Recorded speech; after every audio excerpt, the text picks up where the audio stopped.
एक भूले बिसरे जंगल के बीचों बीच, जहां पेड़ पुराने थे और हवा अनजानी ऊर्जाओं से गुलजार थी, वहां एक प्राचीन मंदिर था। ऐसा कहा जाता है कि जो भी मंदिर को नियंत्रित करता था, यहीं पर किंग कांग ने अपना घर बनाया था और वह स्वयं को शांति का संरक्षक मानता था। एक उमस भरी शाम को एक हलचल मच गई। जमीन ऐसे कांप रही थी मानो जंगल को ही बुखार हो गया हो। अंधेरे से एक दुःस्वप्न का जीव निकल रहा था, एक विशाल बिच्छू। उसका यह अकेला नहीं आया था, बल्कि इसके साथ खूंखार लकड़बग्घों का एक समूह था, जिनकी आंखें जंगली भूख से भरी हुई थी। किंग कांग एक शक्तिशाली गोरिल्ला, जिसकी उपस्थिति मात्र से ही जंगल का दिल जीत लिया जाता था। जंगल के जीव चुपचाप यह सब देख रहे थे। कोंग सिर्फ एक रक्षक ही नहीं था, बल्कि वह लचीलेपन और ताकत का प्रतीक था, और उसने इन आक्रमणकारियों को अपना रास्ता बदलने नहीं दिया।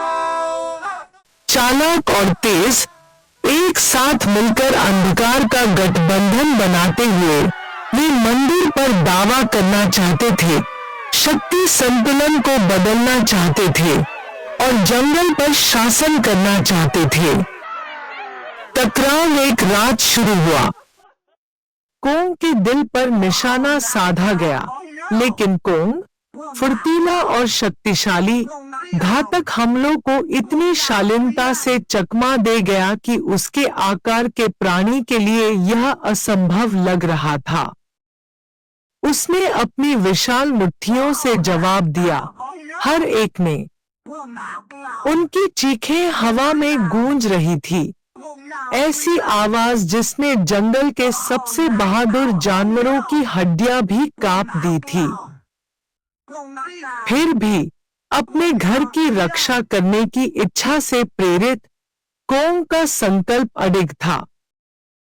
एक चरम क्षण में कोंग ने एक अवसर का लाभ उठाया और एक शक्तिशाली झटके के साथ बिच्छू को जंगल के घने जंगल में गिरा दिया। एक क्षण के लिए लकड़बग्घे हिचकिचाए। यह जवाबी हमले ने लकड़बग्घों को डराकर तितर-बितर कर दिया। पराजित होकर बिच्छू छाया में छिप गया। लकड़बग्घे पीछे रह गए। उनका गठबंधन सच्चे राजा की ताकत से बिखर गया। इसके बाद के दिनों में जंगल में शांति छा गई। जीव कांग की ताकत के बारे में फुसफुसाते रहे और मंदिर अपने संरक्षक की निगाह में रहा, जिससे नाजुक जंगल सुरक्षित रहा। और अपने दिल में किंग कांग जानता था कि यह लड़ाई आखिरी नहीं होगी, लेकिन जब तक वह जंगल में घूमता रहेगा, शांति हमेशा बनी रहेगी। Thanks for watching my video. Don't forget to like, share and subscribe. Please friends subscribe, share and like.